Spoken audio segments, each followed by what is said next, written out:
Lawmakers returned to Capitol Hill today to try to end the government shutdown that has federal employees furloughed or working without a paycheck. 97% of workers at the Department of Veterans Affairs are expected to continue working through the shutdown. And joining us to discuss is the National Commander of the American Legion, Air Force veteran, retired judge, and cattle farmer, Dan Wiley. Welcome to the National Desk, Dan. Quite the resume you have there. You're not busy at all, are you, these days? I appreciate it. I'm a little bit even more busy now, but on behalf of the 2.5 million members of the American Legion family, I just thank you for having me on this morning. Well, we appreciate you coming on as well. You know, veteran services, as we understand it, will largely continue during the shutdown, but there's concerns, obviously, for delayed services and for those veterans filing new disability claims. What are you hearing from veterans around the country right now? Well, they're concerned. There is some impact with regard to the VA, although care will be continuing. There's transition assistance and career counseling that's going to cease. The GI Bill and Cemetery Administration hotline are down.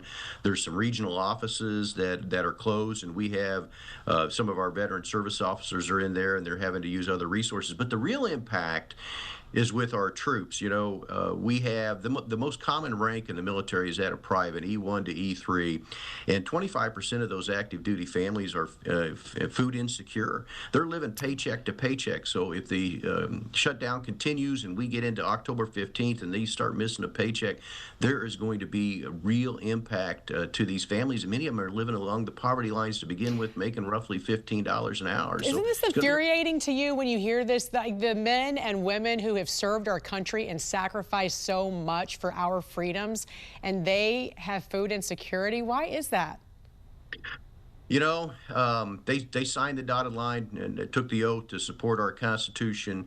And so we do that because we serve our country, and we just wish Congress, who took the same oath to the Constitution, would do their job and fund the government so these people can do their job. You know, as an Air Force veteran, you've seen so many changes in our military through the years. Secretary of War Pete Hegseth recently, I'm sure you heard his speech to top military leaders addressing a renewed warrior mentality. I want to go back to some of what he said earlier this week. Let's take a listen. This administration has done a great deal from day one to remove the social justice, politically correct, and toxic ideological garbage that had infected our department, to rip out the politics. No more identity months, DEI offices, dudes in dresses. No more climate change worship. No more division, distraction, or gender delusions. No more debris. How important was this to address to our military leaders in America? You know, the American Legion, all of us are veterans. We all believe in the chain of command. We all believe it's important to listen to leadership. At the end of the day, when you talk about leadership, this budget shutdown, which is what we're concerned about, is a failure of leadership.